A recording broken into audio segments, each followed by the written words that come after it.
এখন বাজে প্রায় 8টা, চলে এসেছি।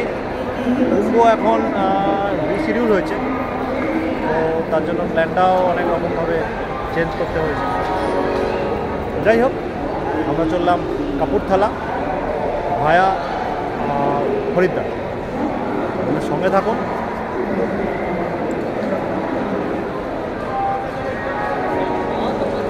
হাওড়া স্টেশন, বড় হরিণ, সবাই আসছে। মনীষ,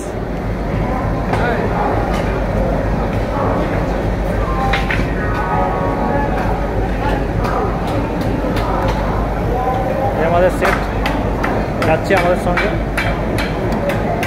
আমাদের স্পেশাল কোচ।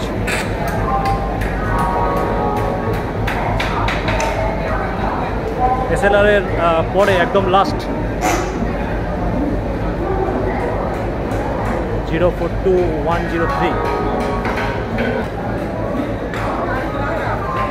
কুম্ভ যাবো আমরা হরিদ্বার। হরিদ্বার থেকে আবার কেটে যাব আমাদের ডেস্টিনেশন। পথে দেখা হবে।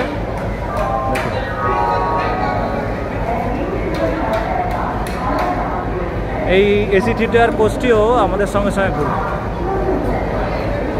মহানগর প্ল্যাটফর্ম থেকে।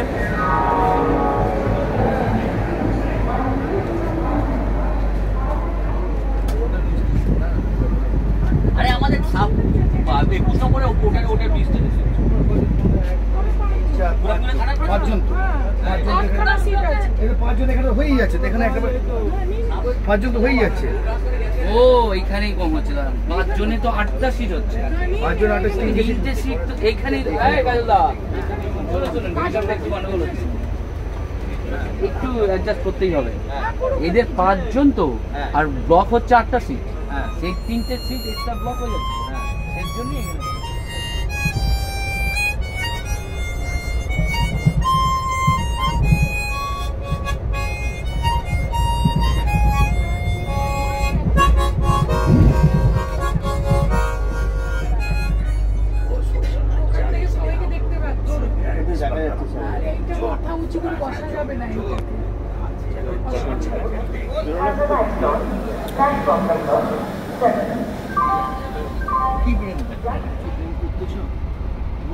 এখানে প্রেম কি কর্ম নাকি? কিন্তু এমনি হবে, হাওয়ায় হবে, হাওয়ায় প্রেম হবে। কি করবো আমি কাজ করতে, এটা প্রেম তো আমার। প্রেম কি প্রেম? এই দাঁড়া, 1 মিনিট ফটো তুলছে। ফটো ভালো লাগে না, এটা ভালো লাগে না। ফটো তুললে কি এটা ভালো লাগে, যেটা নিয়ে নরেন্দ্র মোদী আসার পরে বললো না যে কি দরকার, সুন্দর করেছে সবই, এটাও সুন্দর করে হেভি বাদিয়েছে।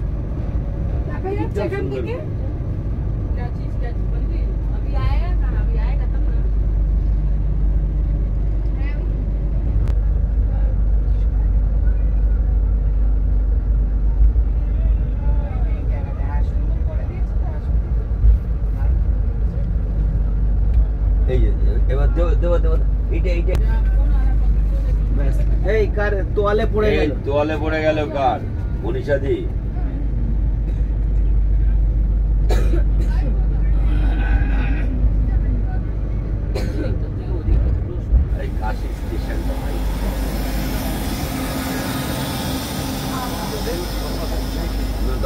রাত্রেবেলা যখন বাজাচ্ছে তখন অশোক ওই সবকিছু ডিপেন্ড করছে পরিবেশের, সময়ের উপর পরিবেশ। কখনো গুণী শিল্পী, কখনো গুণী শিল্পী, মানে একটা বেগুন গামছা পড়ে যাচ্ছে, জুতো হারিয়ে যাচ্ছে, তখনও গুণী শিল্পী। যখন ওর এটা অন্যজন পরিষ্কার করছে তখনও গুণী শিল্পী।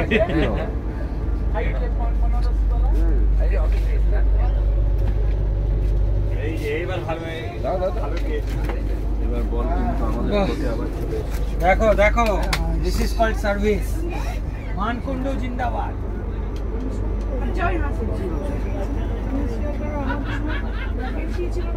আমি তো যাই তোমার ছেলে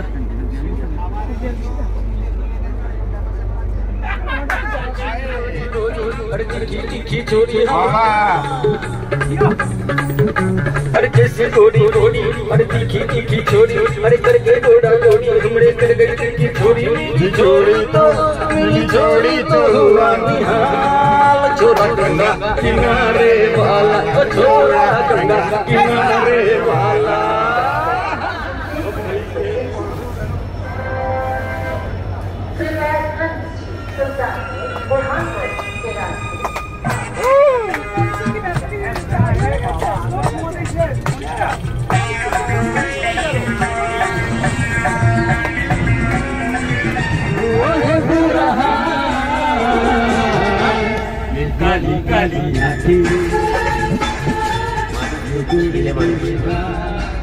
কিছুতেই বড় হতে চায় না, এখনো বুঝলো না আকাশ শব্দটার মানে চট্টগ্রাম বা বাঁকুড়া জেলার আকাশ নয়। মানুষ শব্দটাতে কোনো কাঁটা তারের বেড়া নেই। ঈশ্বর নামে কোনো বড়বাবু এই বিশ্ব সংসার চালাচ্ছেন না। ধর্মগুলো সব রূপকথা। যারা এই রূপকথায় বিভোর হয়ে থাকে তারা প্রতিবেশীর উঠোনের ধুলো মাখা শিশুটার কান্না শুনতে পায় না। তারা সব গর্জন বিলাসী। এটাই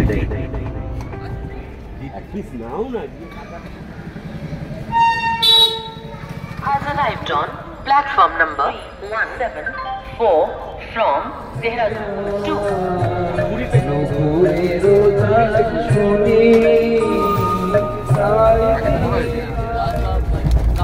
প্লাস্টিক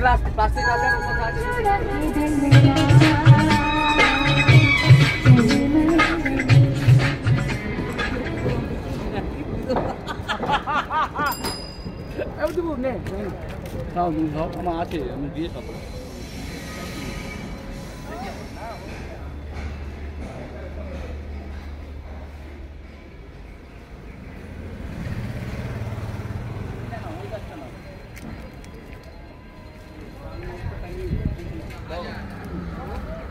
ওই বলে বলে ওদের ধুয়ে আমি করি। এখন আমরা অফিসার রেস্ট নিয়ে রিহার্সাল দিতে যাচ্ছি।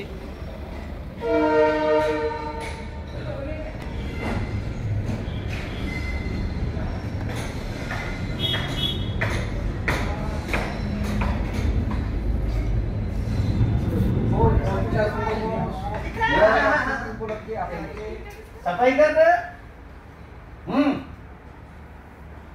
আবার আসছি ওখানে। হ্যাঁ হইতে হবে না, আমাদের গাড়ি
একটু পরে ফোন করছে।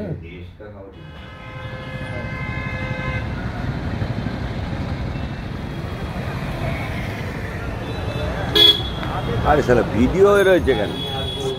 বুকিং করবেন এটা অসম্ভব ব্যাপার, মানে গাড়ি নিশ্চিন্তে আসবে যে আমরা অসাধারণ করেছে। আমি আসছি না, কারণ যেহেতু 5 দিনের লাইনে আর আসি না, সেজন্য নাহলে আমাকে আমার ফোরম্যান সব আমার বন্ধু বান্ধব যারা ওই স্কেলেই আছে। আচ্ছা তুই যা, তুই ধর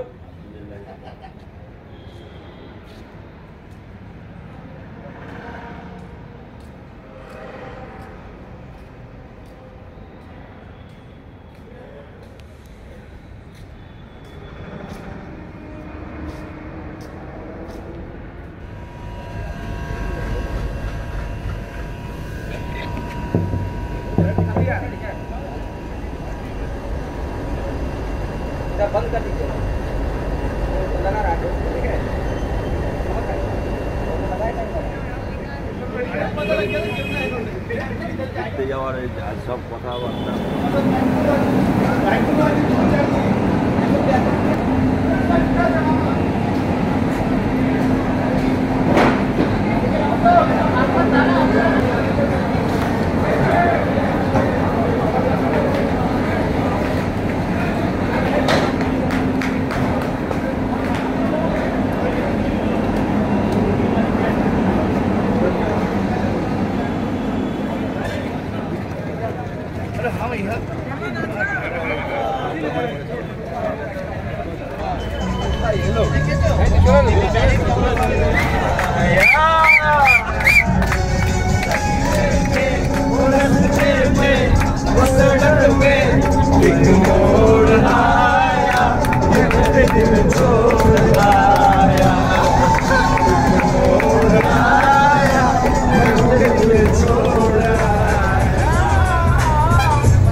और इसी तरह 8 सुन मोरे मोरे अरे मोरे मोरे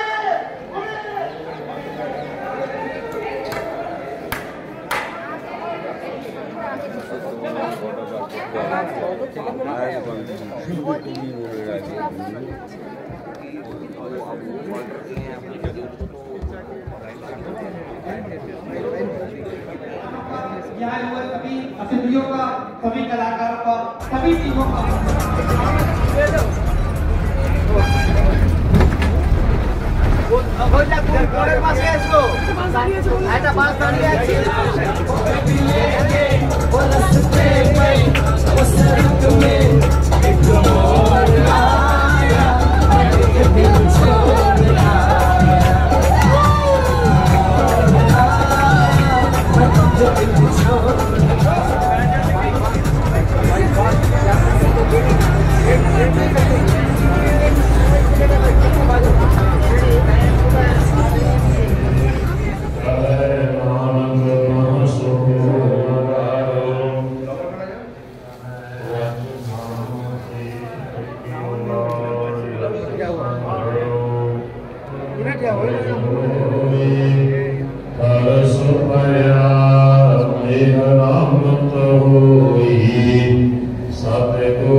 ओम शांति করে দাও কি বললো এটা কি সকলে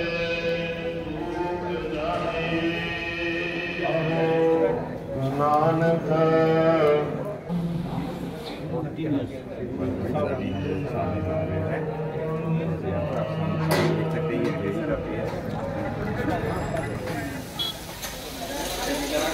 श्री अकाल जी। 2003 में जब बाबा सीचेवाल ने सेवा शुरू करवाई, फिर ये पूरा बंद कर दिया गया गंदा पानी।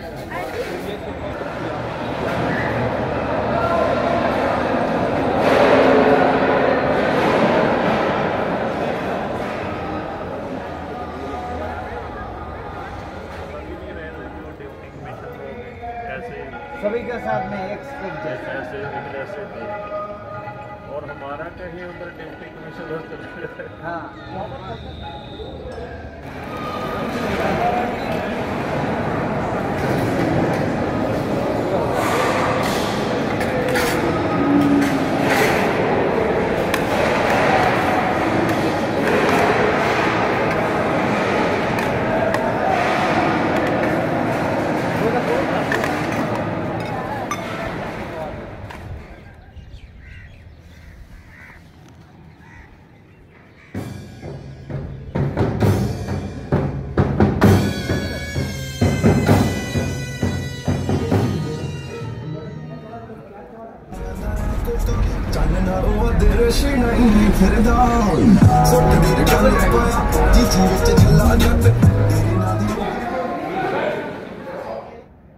দুটোর ইয়ে আলাদা। ওকে ডাক্তার স্যার। আমি লাস্টেরটা বলছি, না হলে হবে না। It's okay doctor sir, it's okay doctor sir. Sorry for my over excitement. It's okay doctor Sharma. Doctor Sharma, হ্যাঁ, আজকে মাঠের লাইটটা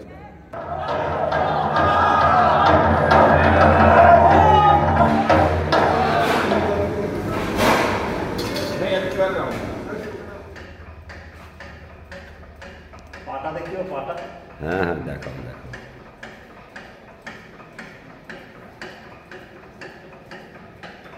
पाटा देखिए।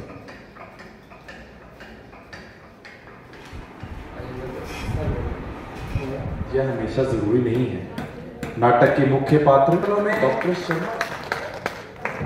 नाटक कुछ भूल भी हो जाएगा तो वो लेकर सोचने का कोई बात नहीं।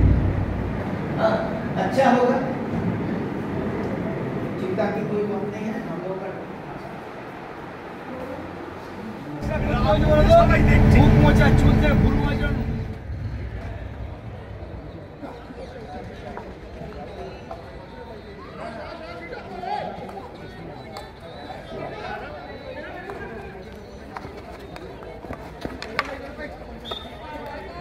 गाड़ी आ रही है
लाइट पूरा जाके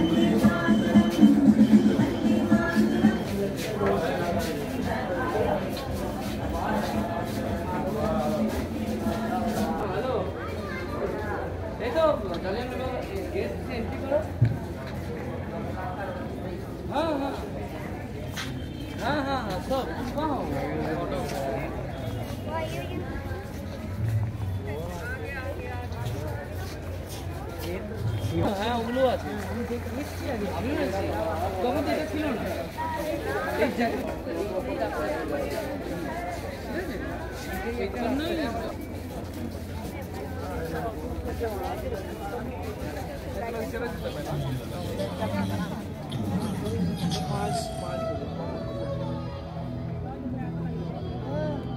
सींचा गया है खूनी शहीदों से इसका तुम आंसुओं की बुख्त न कर इस निहाल से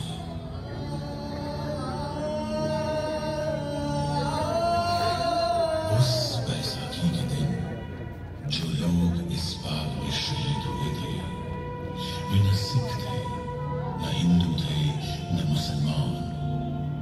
उस बैसाखी खून से लथपथ हुआ था पूरा हिंदुस्तान।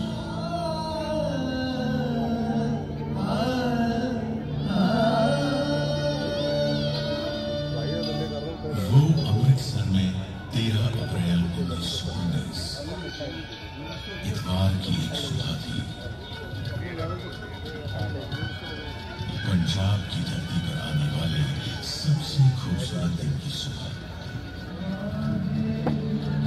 जब सारा पंजाब बैसाखी की खुशियां मना रहा था। न जाने कितने लोग हरमिंदर साहब के दर्शन पर और खालसा का स्थापना का दिवस मनाने आए हुए थे। अमृतसर की गली बाजारों में चल रही थी। ठीक उसी दिन कांग्रेस के नेताओं ने जलियांवाला बाग में शाम 4:30 बजे एक सभा करने का निर्णय लिया था। उनका इरादा डॉक्टर सत्यपाल और डॉक्टर किचलू की रिहाई और काले कानून की वापसी की मांग करने का था।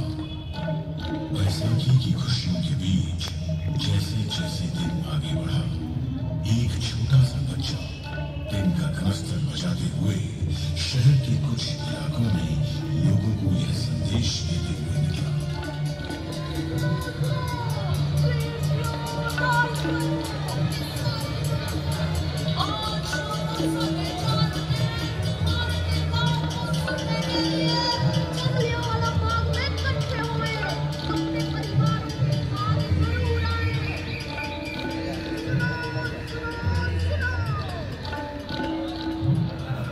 जैसे ही इस बच्चे की मुनादी को बैसाखी मनाते हुए लोगों ने सुना तो सोचा कि जुल्म का विरोध करना तो कोई जुल्म नहीं है।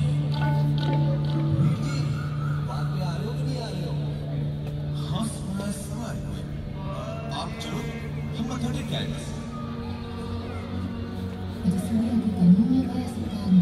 हाँ सुना तो मैंने भी वही, शाम को बाद में पता चल ही जाएगा।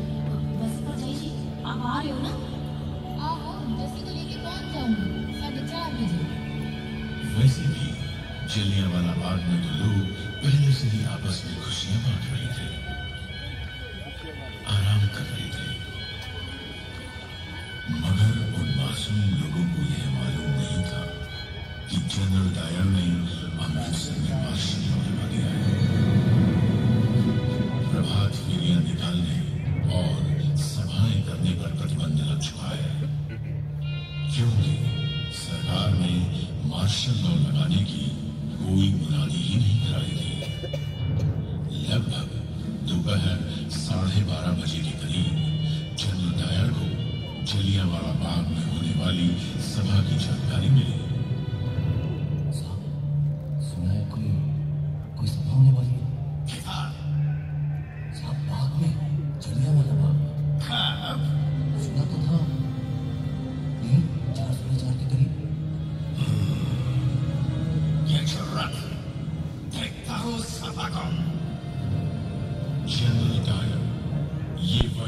था जो आगे जाकर अंग्रेज हुकूमत के जुल्म और सितम का सबसे काला अध्याय बनने वाला था। वो अंग्रेज हुकूमत जिसने भारत में इंसाफ के हक में उठने वाली हर आवाज को हर तरह से कुचलने की कोशिश की थी।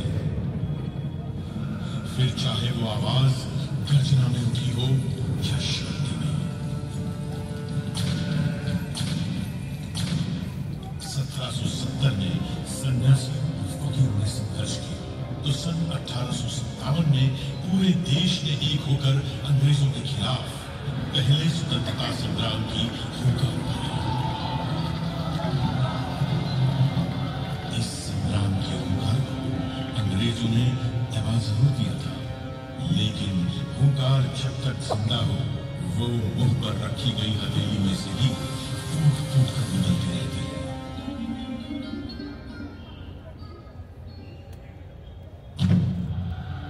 कभी क्रांतिकारियों ने आजादी का बीड़ा उठाया तो कभी कांग्रेस के कर्म दल ने। एक तरफ गदर पार्टी ने विदेशों में आजादी का संग्राम छेड़ दिया था तो पंजाब में भी वो देश की आजादी के लिए सक्रिय थे। सन 1915 में रास बिहारी बोस ने पंजाब आकर लाहौर, फिरोजपुर, अमृतसर, ननकाना साहिब और तरन तारण में अपने दूतों के जरिए अंग्रेजी सेना में सेवारत भारतीय सैनिकों से सशस्त्र क्रांति के लिए संपर्क किया, मगर किसी तरह यह योजना अंग्रेजों को पता लग गई और कई क्रांतिकारी गिरफ्तार किए गए। 16 नवंबर 1915 के दिन 19 वर्ष के बालक करतार सिंह सराभा को अंग्रेजों ने लाहौर की जेल में फांसी के फंदे पर लटका दिया।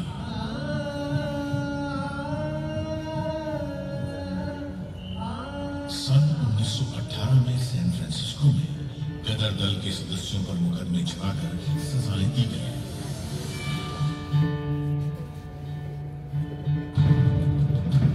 यह पहले विश्व युद्ध का समय था और अंग्रेजों ने अपने हित से इस युद्ध में भारत को भी छोड़ दिया था। इस युद्ध में अंग्रेजों ने भारत की संपदा, युद्ध सामग्री और सैनिकों का जमकर इस्तेमाल किया और बदले में भारत को क्या मिला? एक काला कानून, रॉलेट एक्ट। आम हिंदुस्तानी की जबान में इस एक्ट को न वकील, न दलील, न अपील के नाम से जाना जाता था। इस एक्ट के पास होने के बाद पुलिस चाहे जिसकी तलाशी ले सकती थी। बिना कारण किसी को भी 2 साल की सजा दी जा सकती थी। इसके इस्तेमाल से भारतीय अखबारों की कलम तोड़ दी गई। फिर भारत ने इस काले कानून का जवाब दिया सत्याग्रह से। देश भर में इसके विरोध में सभाएं और आंदोलन होने लगे। फिर 30 मार्च 1919 के दिन दिल्ली में 60 निहत्थे लोगों को सरकारी गोलियों से खून किया।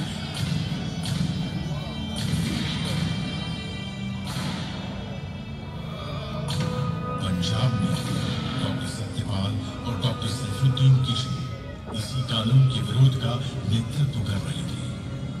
तभी अंग्रेजों ने उन्हें गिरफ्तार कर लिया। पंजाब की जनता ने इस गिरफ्तारी का विरोध किया और उनकी रिहाई के लिए आवेदन तक दिए, लेकिन पंजाब के लेफ्टिनेंट गवर्नर माइकल ओटायर पर इसका कोई असर नहीं हुआ।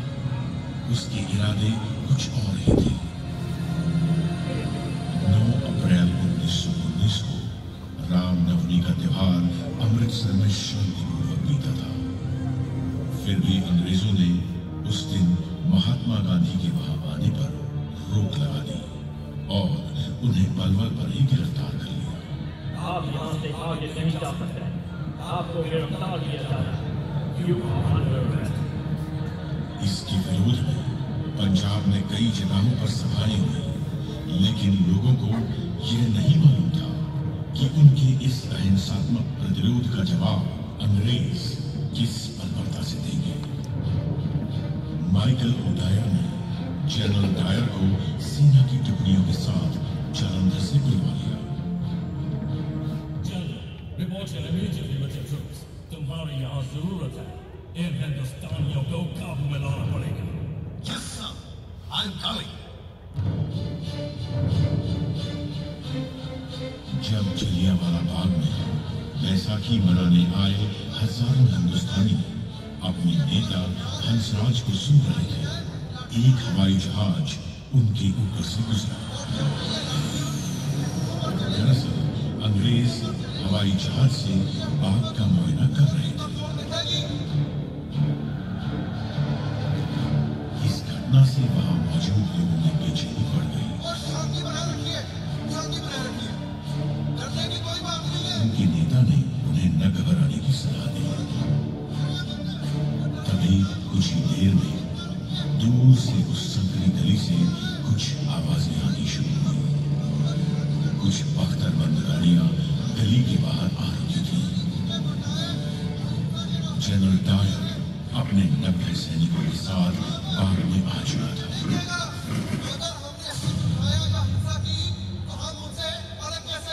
लोगों में कुछ हलचल सी हुई, मगर हंसराज ने उन्हें डरने से मना किया। सीधे एक हुक्म जारी हुआ।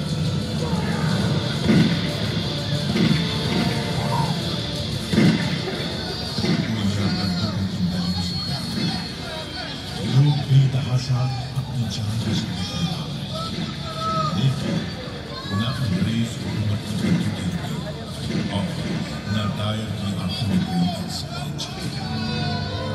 जो गोलियां उन बेगुनाहों के जिस्मों को चीरती हुई दीवारों में धंस गई थी, वो आज भी यहाँ की दीवारों में दफन है। गोलियां चलती रही।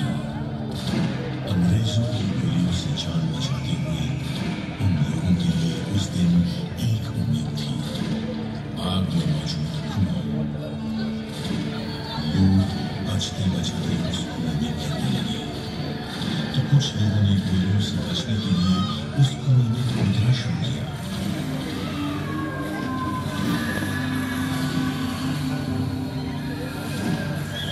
एक के बाद एक लोग उस कुएं में गिरते चले गए। धीरे धीरे करके वो कुआं जिंदा और मुर्दा लोगों से भरता चला गया। कुआं इंसान की प्यास बुझाता है, लेकिन उस दिन इस कुएं ने शैतान की प्यास बुझाई थी। ये कुआं इस ऐतिहासिक मैदान के बीच में गूंजता हुआ एक काला धब्बा है, जिसमें आज भी उन मासूमों की चीखें गूंज रही हैं। उस दिन जलियांवाला बाग में खूनी जनरल डायर की प्यासी बंदूकें गोलियां खत्म होने तक चलती रही और हिंदुस्तानी शहीद होते रहे। उसे तो यह अफसोस हो रहा था कि गली संकरी होने के कारण वह अपनी मशीन गन वहां तक नहीं ला पाया था।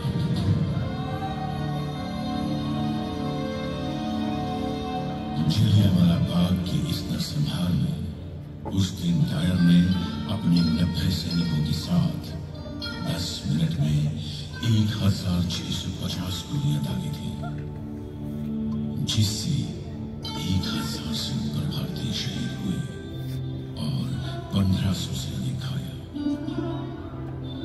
उन दरिंदों ने बच्चों तक को नहीं छोड़ा। उस दिन 15 बच्चों का गोलियों से कत्ल हुआ था। उन बच्चों में से एक बच्चे की उम्र सिर्फ 6 महीने थी। उस दिन मरने वालों में एक बच्चा ऐसा भी था जिसकी उम्र कोई 10 साल रही होगी।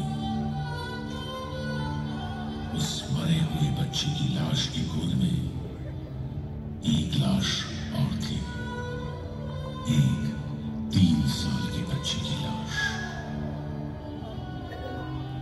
ऐसे ही न जाने कितने घायल लोग अपनों की लाशों के पास लाशों की तरह बैठे हुए थे। बाग में मौजूद एक लाश के पास एक औरत बैठी थी जो अपने पति की लाश पर विलाप कर रही थी। उस औरत का नाम था रतन देवी।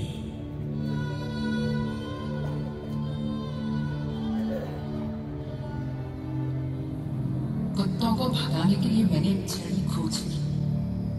वहां दर्द में छटपटाते 3 और लोगों को भी देखा। साथ ही करीब 22 साल के एक बच्चे को देखा जिसने तड़हाते हुए विनती की कि मैं वहां से ना जाऊं। मैंने बच्चे को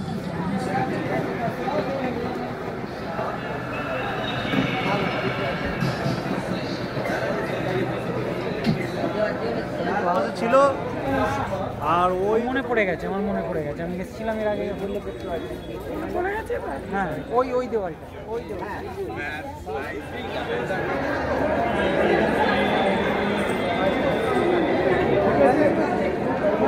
जमा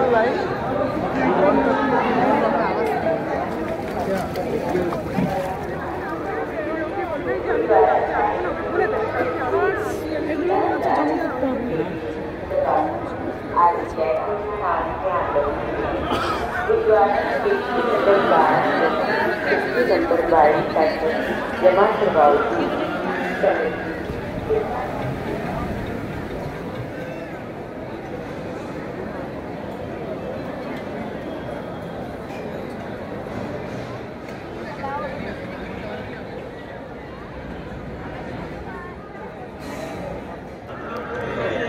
কোথায় গেল? বন্ধ করবো আমি, ঠিক আছে? যেদিক দিয়ে দাঁড়াবে একই রকম।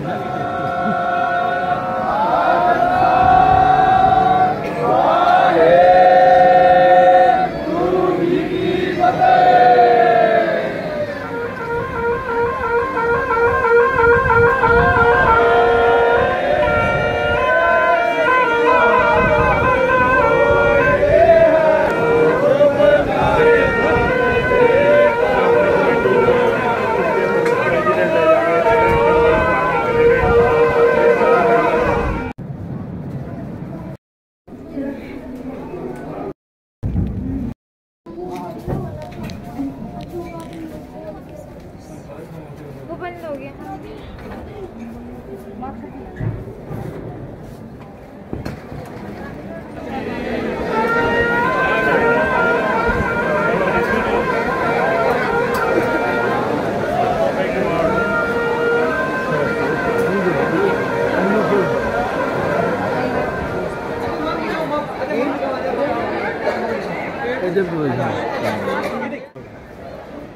ব্যাপারটা হলো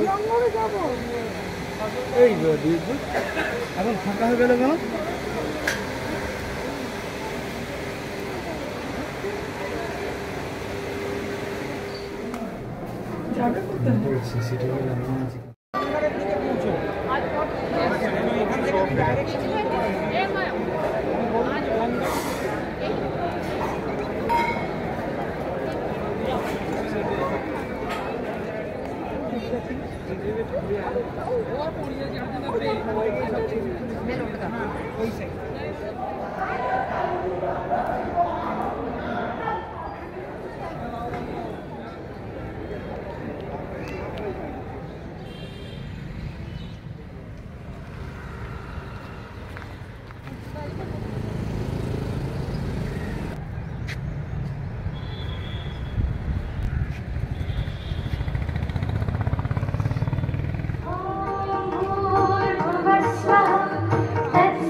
आज के इस कार्यक्रम पुरस्कार वितरण समारोह के मुख्य अतिथि आदरणीय श्री आशीष अग्रवाल जी, महाप्रबंधक रेल कोच फैक्ट्री कपूरथला पधार चुके हैं। हम उनका स्वागत करते हैं। धन्यवाद सर। गुलजार हो गया। आपने हमें जो प्यार, स्नेह, आदर दिया, उससे हम अभिभूत हो गए। इस प्यार और खुशी के माहौल में हल्के से दुख और कष्ट का भी मिश्रण रहा। हमारे एससी रेलवे के एक साथी कलाकार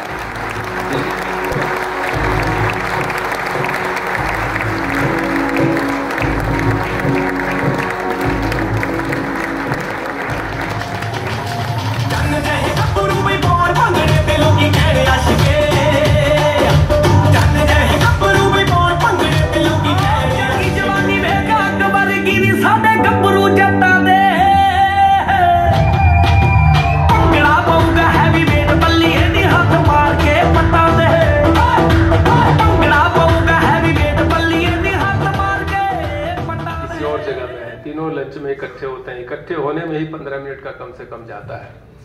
जल्दी से जाना, जल्दी से मिलना करना, अक्सर आपको देर हो जाती है तो आपके बॉसेस की टेढ़ी नजर या कड़ी बात भी सुननी पड़ती है। उनकी भी मजबूरी है, उनको परफॉर्म करके देना है। स्वयं कपूरथला ने कहा 14 से आगे हम डेट नहीं बढ़ा सकते, हमें भी प्रोडक्शन की मजबूरी है और हमें इतना टारगेट पूरा करके देना है। तो शनि रवि जो मिले सबका उपयोग कर लीजिए, लेकिन 14 से आगे बढ़ने को बिल्कुल तैयार नहीं थे। इनकी भी मजबूरी है। इन तमाम मजबूरियों के बीच कहा जाता है ना, बड़े बड़े पहाड़ हैं, उनके बीच में भी दर्रों से आपने ये जो गंगा निकाली है, जो नदी निकाली है, कल्पना की शंकर की डायरी।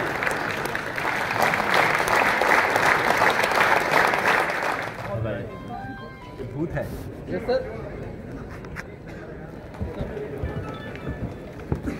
तो नतीफाई पूर्व रेलवे हावड़ा मंडल की टीम को अंतर्दहन नाटक के लिए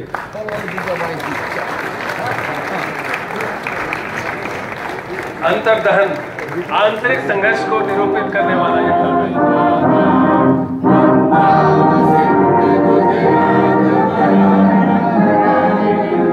आपके सामने हम सबका धन्यवाद करते हुए पुनः आसन हम लक्ष्मण प्रसन्न को हमारा पेश किया था।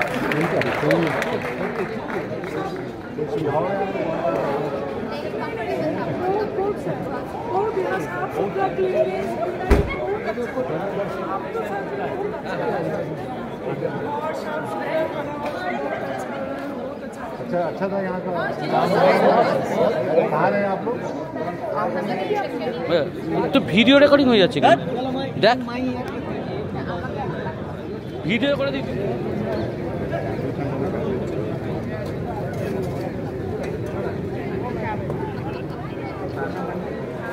आपको मौका नहीं मिला कि मालिक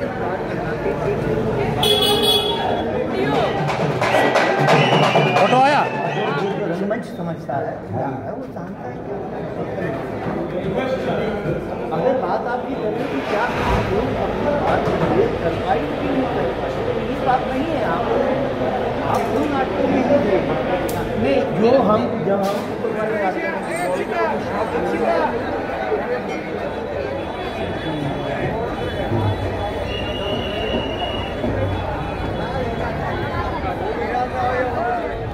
তো দেওয়া যাবে এরকম করতে হবে বাজাবে রবীন্দ্রসঙ্গীত দিয়ে ভিক্ষা না হবে না, কেউ পয়সা দেবে না, মনে পড়ে রুবি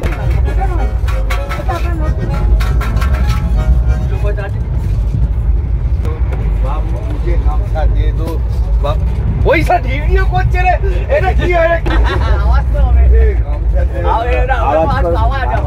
এই কবি জায়গা নিকালি হ্যাঁ 3 কেবিন জুড়ে ভিক্ষা করতে হবে। 3 কেবিন জুড়ে ওই দিন গান মাউথের গান থাকতে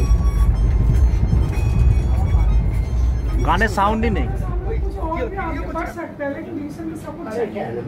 पूरा जो काजल बोला था मैं लिख के भेज तो हर टाइम तैयार है हेल्प करने के लिए।